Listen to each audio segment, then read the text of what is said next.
Eder. Mac. Pallister. Ciao caro Eder, un saluto a te e ai tuoi followers. Come da titolo, noi oggi diamo una direzione totalitaria al caso di Liliana Resinovic e alla conferma del suo raffreddamento cadaverico presso delle zone delle alture di Trieste dove la temperatura era prossima allo zero, ma non sotto allo zero, quindi noi parleremo non di congelamento, ma di raffreddamento cadaverico di Liliana Resinovic, ad opera di chi evidentemente non aveva intenzione di distruggere il suo corpo, ma anzi di preservarlo, di ripararlo in un certo senso, conservarlo al freddo, di temporeggiare, di prendere tempo, di osservare gli eventi. Come già sapete, siamo in attesa anche del deposito della superperizia della dottoressa Cattaneo e del suo team,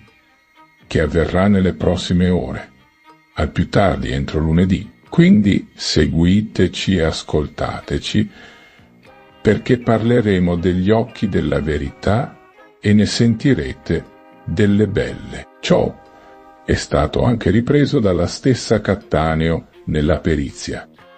Ebbene, come è stato già affermato in sede di prima ispezione cadaverica, al ritrovo del cadavere di Liliana in quel boschetto e anche nella fase successiva, non è stato possibile favorire quel prelievo dell'umor vitreo, in quanto, sebbene gli occhi fossero integri, non sono riusciti assolutamente all'esecuzione, e ciò in quanto vi era una fase di cristallizzazione tipica di un decorso raffreddamento oculare con parziale cristallizzazione, quindi in forma anche quasi granitica dell'umor vitreo, da cui è verità che c'è stato un raffreddamento del cadavere.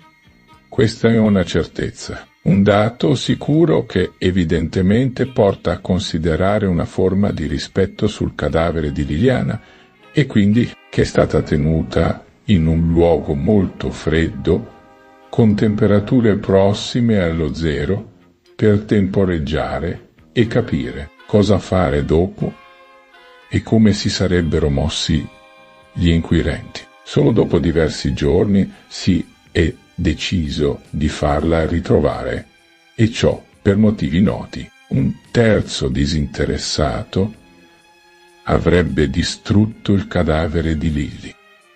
Un'altra evidenza che bisogna rappresentare, caro Eder, è che sempre per preliminare ispezione cadaverica esterna è risultato assente l'odore cadaverico. Come è stato detto più volte, non c'era il tipico odore putrefattivo del cadavere in decomposizione. Questo però perché mancavano i gas putrefattivi, in quanto questi sono stati rallentati, ovvero bloccati quasi, proprio dal raffreddamento cadaverico che ha colpito Liliana. Quindi abbiamo due evidenze medico-legali che ci portano a una conferma, una verità totale, oculare, l'assenza di quell'odore putrefattivo che proviene dai gas putrefattivi totalmente bloccati. Ciò ci conferma il dato, ovvero che il cadavere è stato raffreddato e portato da non meno 24 ore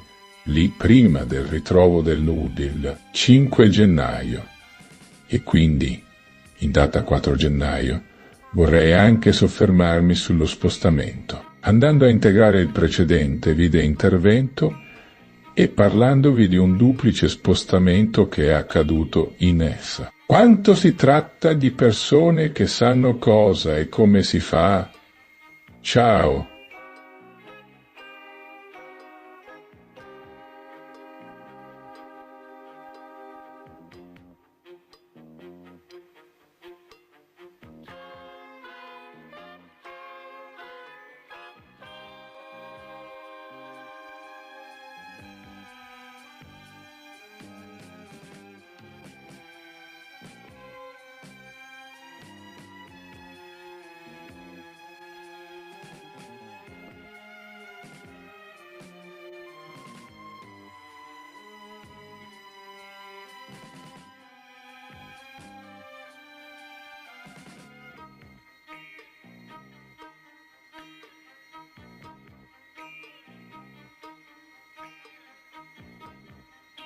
Lei è morta purtroppo a causa di una lite violenta verbale che dopo avrà ricevuto anche un colpo, un pugno, uno schiaffo, non lo so.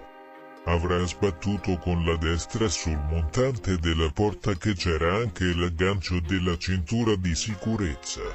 È rimasta tramortita.